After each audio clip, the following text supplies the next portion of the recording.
하나님의 말씀은 시편 119편 153절에서 168절입니다. 시편 119편 153절에서 168절입니다. 한 목소리로 합독하시겠습니다. 나의 고난을 보시고 나를 건지소서. 내가 주의 율법을 잊지 아니함이니이다. 주께서 나를 변호하시고 나를 구하사 주의 말씀대로 나를 살리소서. 구원이 악인들에게서 멀어짐은 그들이 주의 율례들을 구하지 아니함이니이다. 여호와여, 주의 긍휼이 많으오니 주의 규례들에 따라 나를 살리소서. 나를 핍박하는 자들과 나의 대적들이 많으나 나는 주의 증거들에서 떠나지 아니하였나이다. 주의 말씀을 지키지 아니하는 거짓된 자들을 내가 보고 슬퍼하였나이다. 내가 주의 법도들을 사랑함을 보옵소서. 여호와여, 주의 인자하심을 따라 나를 살리소서. 주의 말씀의 강령은 진리이오니 주의 의로운 모든 규례들은 영원하리이다. 고관들이 거짓으로 나를 핍박하오나 나의 마음은 주의 말씀만 경외하나이다. 사람이 많은 탈취물을 얻은 것처럼 나는 주의 말씀을 즐거워하나이다. 나는 거짓을 미워하며 싫어하고 주의 율법을 사랑하나이다. 주의 의로운 규례들로 말미암아 내가 하루 7번씩 주를 찬양하나이다. 큰 평안이 있으니 그들에게 장애물이 없으리로다. 여호와여, 내가 주의 구원을 바라며 주의 계명들을 행하였나이다. 내 영혼이 주의 증거들을 지켜 싸우며 내가 이를 지극히 사랑하나이다. 내가 주의 법도들과 증거들을 지켜 싸우니 나의 모든 행위가 주 앞에 있음이니이다. 아멘. 순교는 우리가 믿는 이 신앙을 위해서 자기의 목숨까지도 내어놓는 일을 우리가 순교다, 그렇게 말합니다. 순교자 이렇게 하면 우리 성경에 베드로를 비롯해서 예수님의 제자들, 또 사도 바울, 대표적으로 사도행전에 나타나는 스데반 집사님, 우리 한국교회도 순교자가 많이 있습니다. 그 중에서 이 순교자의 대표적인 분이 바로 주기철 목사님, 그리고 또 손양은 목사님, 이런 분들이 우리 한국교회 순교자들입니다. 이런 순교가 어쩌면 오늘 우리들의 생각 속에는 그것은 한 50년, 60년 전 일제시대나 처음 우리 조선 말에 복음이 들어왔을 그때에 우리가 핍박을 받았던 이제 그때만 우리 사회에는 순교가 있었다. 어쩌면 성경의 순교 이야기가 우리에게 굉장히 먼 이야기처럼 들려질 수 있습니다. 여러분, 혹시 작년 2017년도에 전 세계적으로 신앙 때문에, 우리 기독교 신앙 때문에 순교를 당한 사람이 몇 명쯤 되는지 혹시 아시겠습니까? 들어준 적이 있으세요? 전 세계에 예수 믿는다, 그것 때문에 목숨 잃은 사람, 박해를 받아서 대충 몇 명쯤 될까요? 예? 수만 명. 네. 오픈도 선교회라는 이 선교회가 매년 이제 보고를 하고 있는데 2017년도 순교자가 3,078명이다, 이렇게 보고를 했습니다. 정말 엄청난 숫자이죠. 3,000명이 넘는 사람들이 신앙으로 말미암아 목숨을 잃었다, 이런 보고를 하고 있습니다. 미국 해외선교연구센터 제시노에서 이런 보고를 했습니다. 1990년부터 2000년까지 신앙으로 말미암아 직접적인 순교뿐 아니라 또 어떤 여러분 아프리카 지역이나 또 지난번 이슬람 국가에서 시리아, 거기에서 많은 순교자들과 또 사람들이 떼죽음을 당했는데 그들 중에서 대다수가 기독교인들이 많이 있습니다. 그분들이 결국에는 이슬람 국가를 주창하는 그 사람들의 그 폭행과 그리고 또 이 압박에 이기지 못해서 결국에는 이렇게 난민으로 탈출하는 그런 모습을 볼 수 있었는데 1990년부터 2000년까지 전 세계적으로 그렇게 핍박을 받은 사람들이 320만 명이 된다는 거예요. 우리 권사님 말씀처럼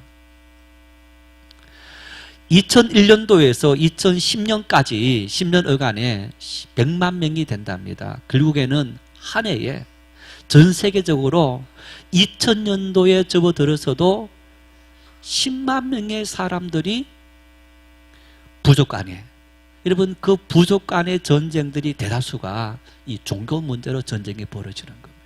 그래서 기독교 사람들이 살고 있는 그 지역들을 이 무슬림들이 공격해서 떼죽음을 당하도록 만드는 이런 일들이 벌어지는 것을 볼 수 있습니다.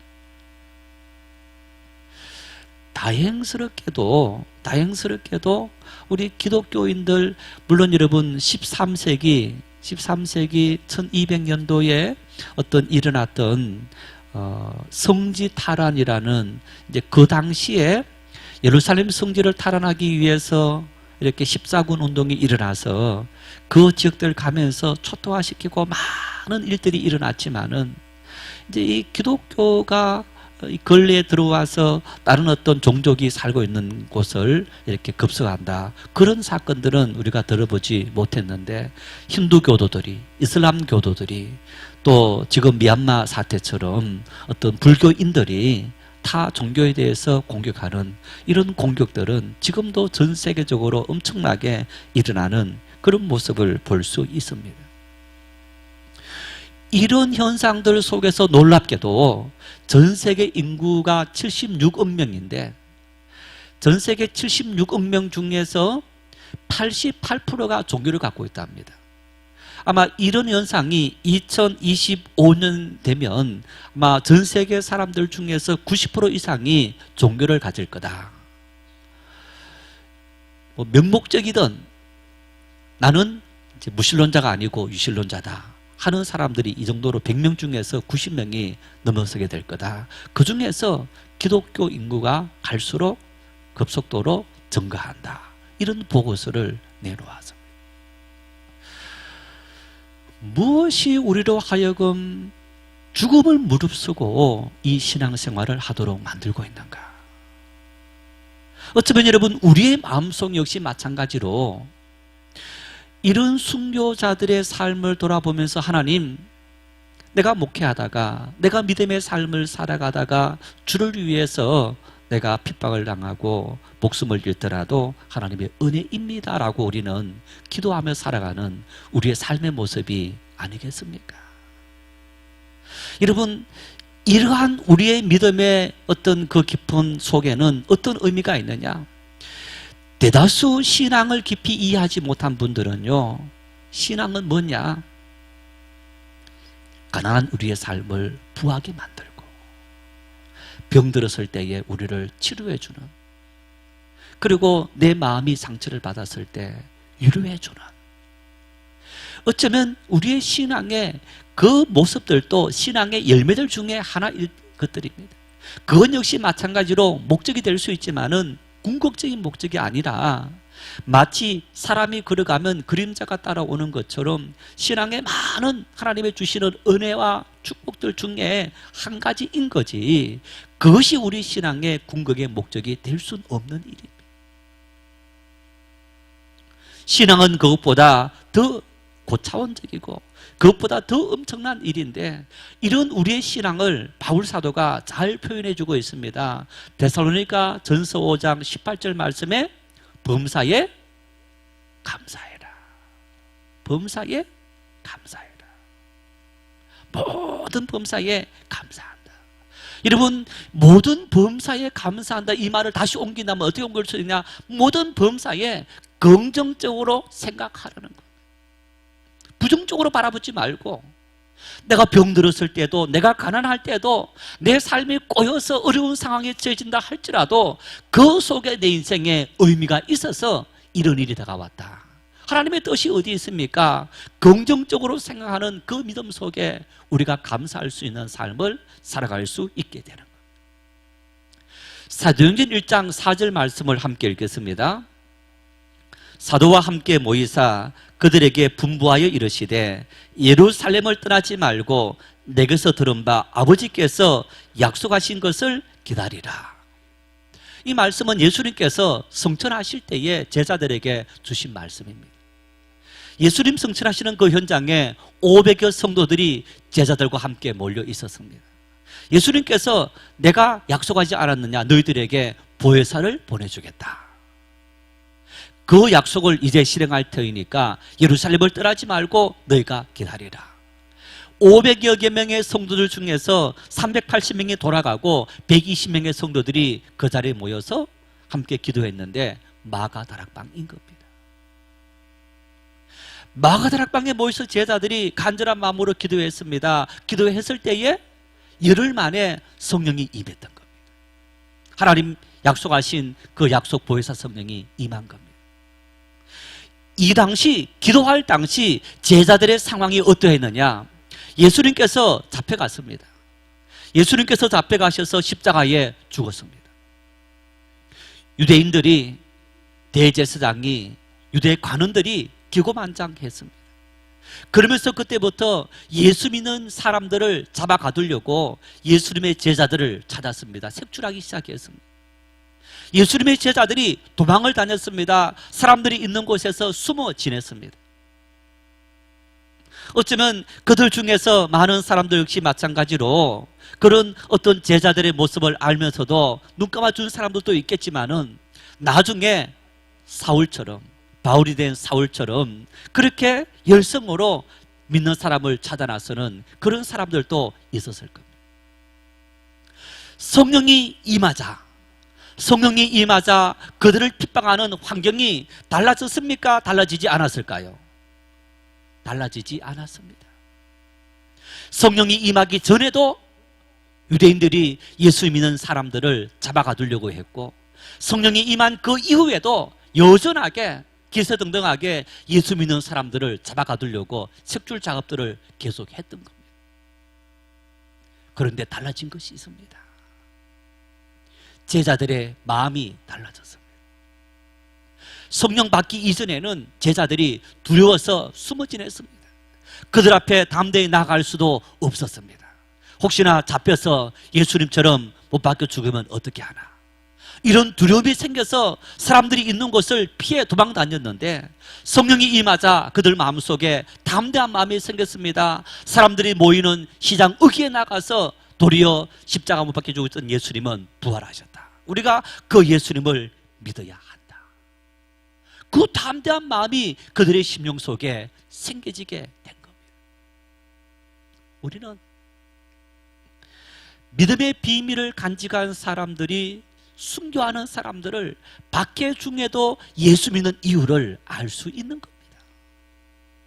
하나님의 은혜가 임하면 내 주변 환경은 달라지지 않지만은 그 환경을 접하는, 그 환경 속에 서 있는 나의 삶의 태도가 달라지는 겁니다. 두려워서 벌벌 떠는 태도가 아니라 담대한 마음을 가지고 여러분 에스더처럼 죽으면 죽으리다, 그 마음이 하나님의 은혜가 임하는 사람에게 임하는 줄 믿으시기를 바랍니다. 오늘 이 본문 말씀 역시 마찬가지입니다. 본문 153절 말씀 함께 읽겠습니다. 나의 고난을 보시고 나를 건지소서, 내가 주의 율법을 잊지 아니함이니이다. 157절입니다. 나를 핍박하는 자들과 나의 대적들이 많으나 나는 주의 증거들에서 떠나지 아니하였나이다. 161절입니다. 고관들이 거짓으로 나를 핍박하오나 나의 마음은 주의 말씀만 경외하나이다. 이 말씀들을 보니까 이렇게 말합니다. 나의 고난을 보시고, 지금 내 삶에 고난이 임했다는 겁니다. 주님께서 보실 때, 하나님께서 보실 때에 지금 내 삶에 이 엄청난 고난이 임했습니다. 뿐만 아니라 보니까 나를 핍박하는 자들과 나의 대적들이 많다는 겁니다. 한두 사람이 아니라 한마디로 말하면 내가 그들로 애워싸여 있습니다. 어느 정도 있냐?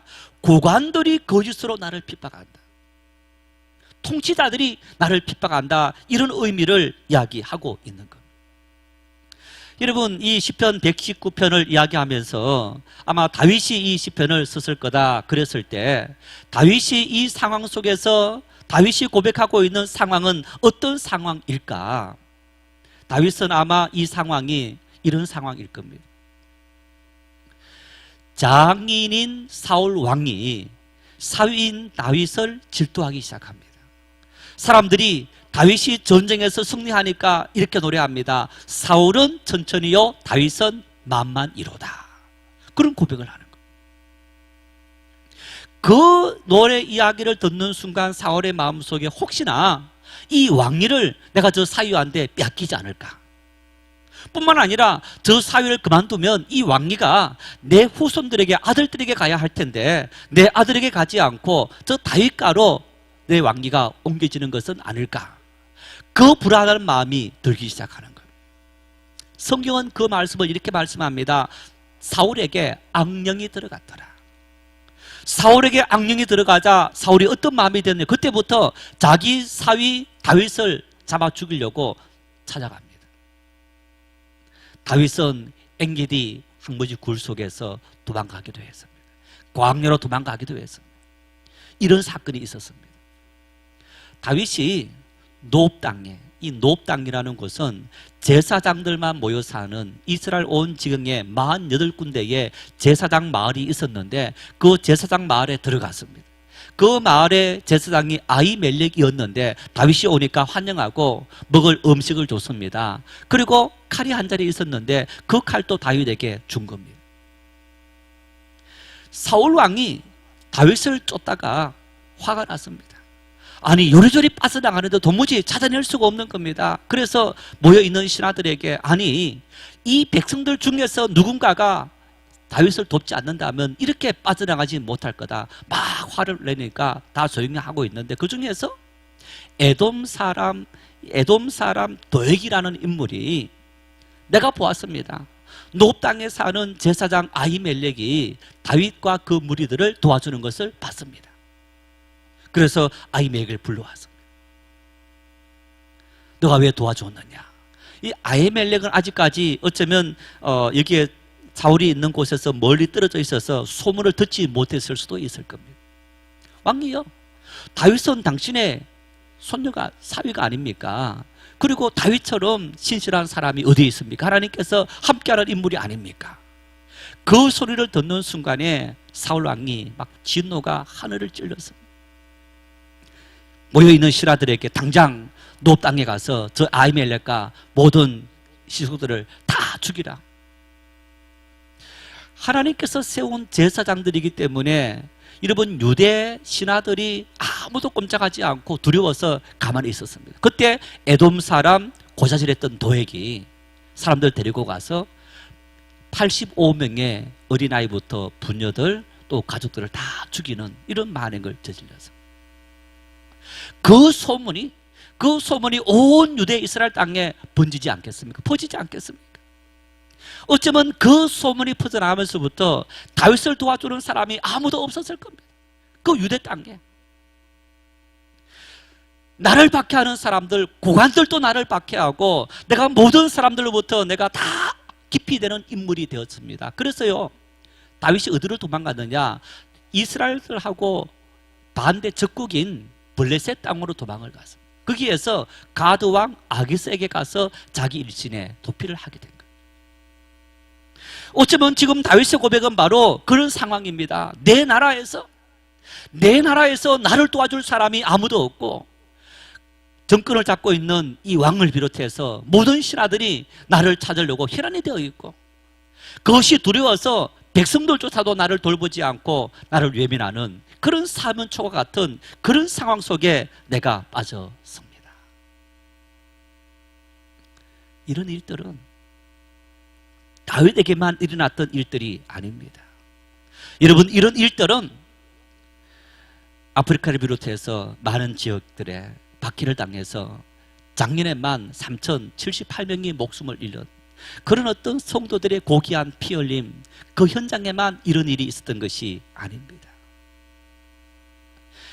하나님께서 창조하신 역사 속에 창조 이후 지금까지 계속적으로 정말 끊임없이 이런 도발들이 일어났던 그런 모습을 볼 수 있는데, 보십시오. 하나님의 은혜가 넘치는 고린도 교회도 분쟁으로 말미암아 교회가 패망할 정도까지 갔던 그런 모습을 볼 수 있어요.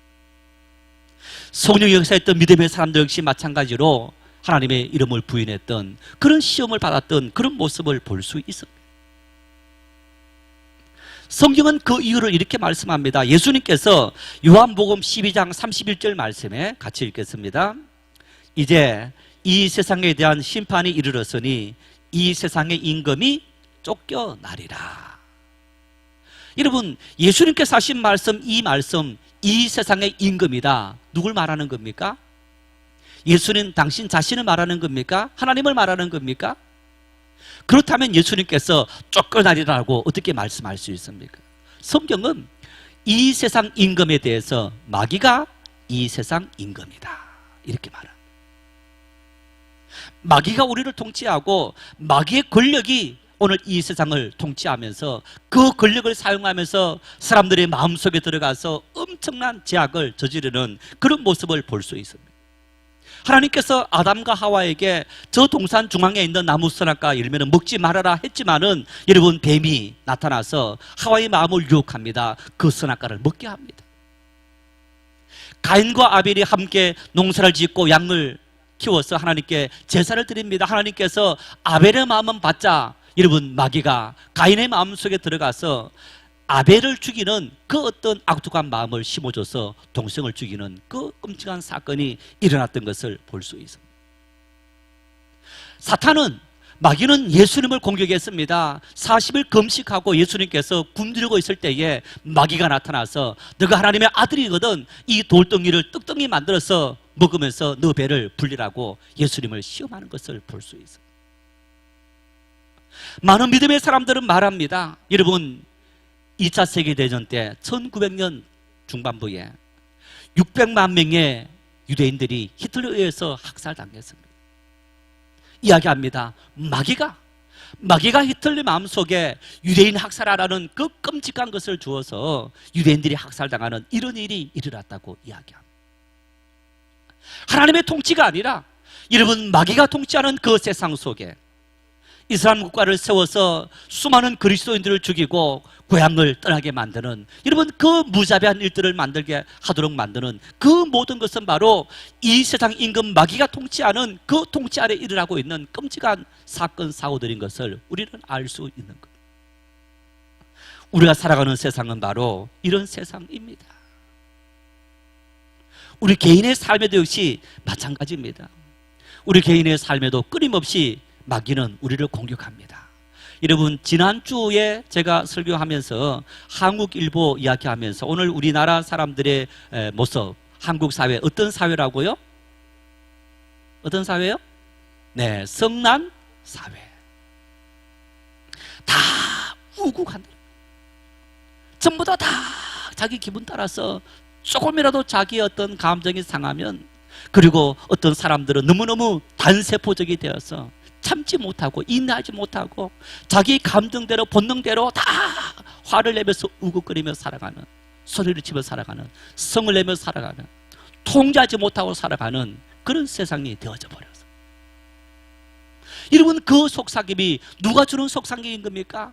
너 본능대로 길게 살지 못하는 한 번뿐인 인생인데 너 본능대로, 육체의 본능대로 살아가야 되는 것이 아니냐 하면서 여러분, 우리에게 그 본능을 따라서 너를 생각하지 않고 나밖에 모르고 나 만족만을 위해서 화내고 살아가는 그 세상을 만들어 버리는 것. 이런 모습들이 오늘 우리의 마음속에 여러분 어떤 마음들이 있습니까? 어쩌면 이런 마음들 속에는 우리 자신들의 모습을 감추는 어떤 그런 방어 기제가 작동했다라고 말하기도 합니다.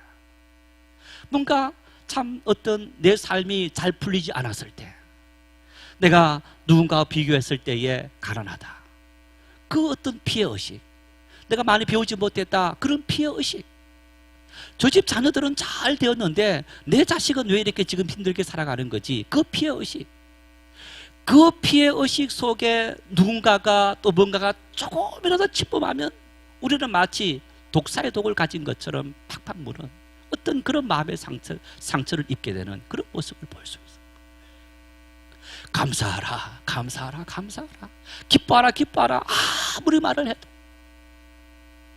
아무리 하나님을 믿어도 우리 마음속에는 여러분 그 마귀의 시험 속에 우리는 끊임없이 넘어가며 살아가는 우리의 삶의 현주소가 되어져 버렸어요. 우리 한국교회의 모습은 어떠합니까? 세상의 빛이라고, 희망이라고, 교회가 희망이고 성도가 희망이라고 말을 하고 있는데, 여러분 우리 한국은 큰 걸 다 좋아하는 사회가 아닙니까? 그래서 교회들도 대형교회가 되어졌는데, 지금 대형교회들을 공격하면서 많은 목회자들이 자기 욕망 때문에 세습을 한다든가, 또 그렇게 보니까 대부분 판결 나고 아마 곧 이제 나머지 판결이 이루어지면 우리 서초구에 있는 한 교회는 이렇게 공유 면적, 이렇게 도로 지하를 이용해서 교회당을 지어놨는데, 그게 문제가 되어서 대법원에서 원래 하는시켜라 하는 판결이 내려진 겁니다. 그때 보니까 그 영상이 인터넷으로 이렇게 떠오르는데, 하나님께서 우리에게 주신 기회이다, 하나님의 법은 사회 어떤 법보다도 우위에 있다 하면서 그걸 이렇게 강제적으로 무시하고 추진한 결과가 이런 결과를 낳았다. 욕망 때문에 마귀가 목회자들의 그 마음속에 욕망을 심고 욕심을 심고, 그리고 수많은 도덕적인 문제 일으키면서 교회를 공격하는 이런 일들이 오늘 우리가 살아가는 세상 속에 끊임없이 벌어지고 있다는 겁니다. 여러분, 이게 현실입니다. 이런 현실 속에서 우리가 믿음을 저버리면, 하나님을 믿지 않으면, 믿음을 다 내려놓으면 마귀가 우리를 공격하지 않느냐? 하나님을 믿지 않고 그냥 세상 속에 그 기류에 휩싸여 살아가면 내 마음속이 평안할까? 하나님 없는 세상은 더 피폐하고 더 황무지가 되고 모든 것이 다 사라져버리는 세상이 되어질 겁니다. 그래도 하나님의 말씀이 있고 하나님 말씀을 간직하는 교회가 있기 때문에, 그 중에서 그래도 지키려고 노력하는 그런 믿음의 사람들이 있기 때문에 우리는 이 세상 속에서 몸부림치면서 노력하며 하나님 말씀 앞에 온전히 살아갈 수 있게 되는 것.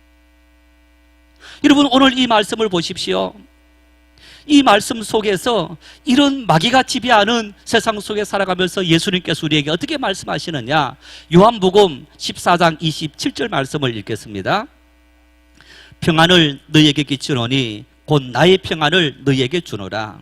내가 너희에게 주는 것은 세상이 주는 것과 같지 아니하니라. 너희는 마음에 근심하지도 말고 두려워하지도 말라. 예수님께서 제자들에게 내가 주는 것은 세상이 주는 것과 다르단다. 여러분, 어떤 평안이었습니까? 서두에 말씀을 드린 것처럼 성령이 임하자 환경은 달라지지 않았지만은 그 달라지지 않는 환경 속에서 목숨을 두려워하지 않고, 가난을 두려워하지 않고, 질병을 두려워하지 않고, 삶의 실패를 두려워하지 않고, 사람들부터 당하는 박해를 두려워하지 않고 담대히 하나님의 말씀을 따라 살아갈 수 있는 용기가 생기게 되었던 것. 이 땅을 바라본 것이 아니라 하나님의 나라를 바라볼 수 있는, 더 인생의 더 큰 목적을 바라볼 수 있는 그 믿음이 그들에게 주어지자 오늘 우리를 애워싸고 있는 모든 삶의 환경과 연약하면서 이길 수 있는 용기가, 능력이 생겼더라는 거예요. 여러분, 이것보다 더 큰 축복이 어디에 있는 겁니까? 이것보다 더 큰 은혜가 어디에 있는 겁니까? 우리가 만금을 가지는 것보다 감히 비교할 수 없는 은혜이고 축복이라는 것. 하나님을 믿는 우리에게 이런 은혜가 임했습니까? 이런 은혜를 가지고 오늘 우리가 살아가고 있습니까? 예수님은 더 말씀하십니다. 마태복음 10장 28절 말씀을 함께 읽겠습니다. 몸은 죽여도 영혼은 능히 죽이지 못하는 자들을 두려워하지 말고 오직 몸과 영혼을 능히 지옥에 멸하실 수 있는 자를 두려워하라. 몸은 죽여도 영혼은 죽이지 못하는 자를 두려워하지 말아라. 우리 몸에 핍박을 가하고 우리의 삶에 고통을 가하는 악한 마귀들을 두려워하지 말고 우리 영혼까지 진멸하시는 하나님을 두려워하고 하나님 앞에 우리의 모든 삶을 맡기고 살아가는 그런 믿음의 사람이 되라. 하나님의 더 큰 은혜, 더 큰 축복이 있고 동시에 하나님의 더 큰 심판이 있기 때문에 그 심판 앞에 서 있는 우리들의 삶들은 이 땅을 살아가면서 어떤 마음을 살아가느냐? 야, 너보다도 악한 마귀야, 너보다도 하나님이 더 두려운 거야. 너가 나에게 가는 이 고통은 잠깐이지만은 하나님이 가하실 그 고통은 영원이기 때문에 내가 하나님을 두려워하고 하나님을 경외하며 살아간다라고 고백할 수 있어야 하는 것. 여러분, 그래서 오늘 본문에 다윗은 고백합니다. 다윗은 이 말씀 속에 이렇게 말씀합니다. 내가 주의 율법을 잊지 아니하였나이다. 나는 주의 증거들에서 떠나지 아니하였나이다. 나의 마음은 주의 말씀만 경외하나이다.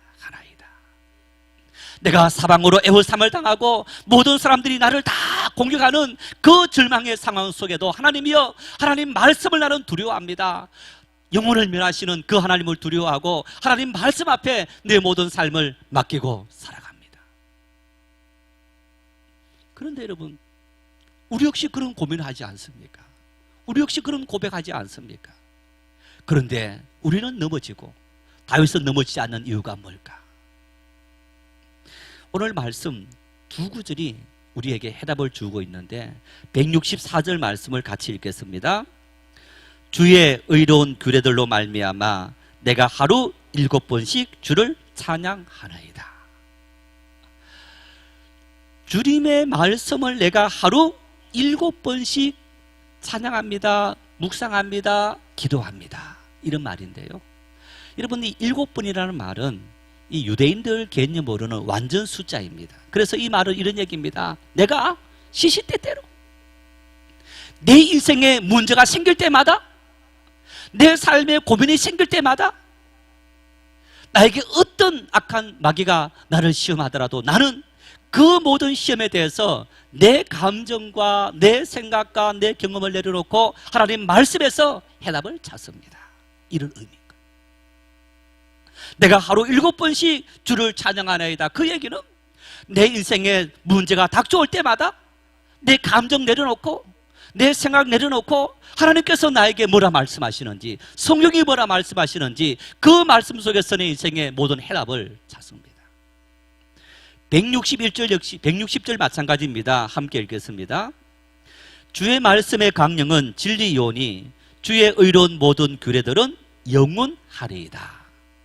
이 말씀 보니까 주의 말씀의 강령은 진리이다. 그 얘기는요, 이 말씀은 시작이다, 기원이다, 머리이다, 줄거리이다 라는 이야기입니다.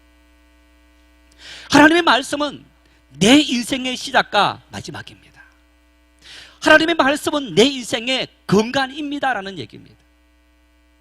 나는 인생을 살아가면서 하나님 말씀의 뿌리를 내리고 그 말씀을 비추어서 나는 내 인생의 모든 것을 판단하고 생각합니다. 이런 것과 마찬가지죠. 여러분, 믿지 않는 사람들이 자, 이사한다. 어디를 찾아갑니까? 어디 찾아갑니까?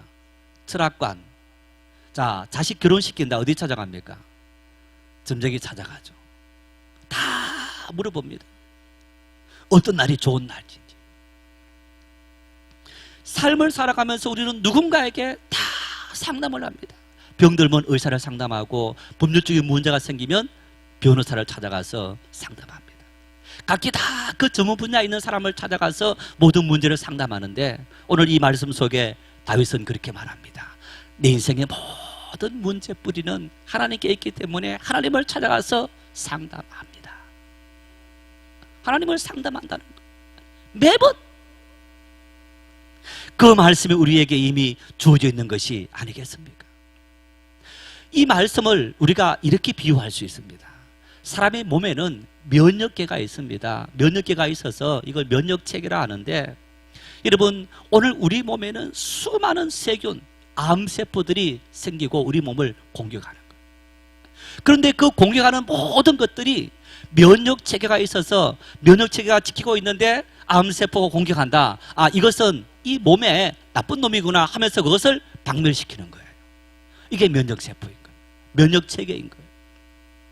우리가 병드는 것은 바로 이 면역체계가 넘어지면서 그 면역체계를 뚫고 세포가, 나쁜 세포가 들어와서 우리 몸에 깃들이기 때문에 우리 몸이 병들게 되는 거예요. 우리 몸에만 면역체계가 있는 것이 아니고 우리 마음에도, 우리 심령에도 면역체계가 있습니다. 자, 누군가가 어떤 말을 합니다. 누군가의 그 말이 내 마음속에 들어오면서 마음에 상처를 줄 수도 있습니다. 영향력을 줄 수도 있습니다. 그런데 어떤 사람들은 그런 영향력에 대해서 다 이기는 겁니다. 이걸 우리가 방어 기제라고 합니다.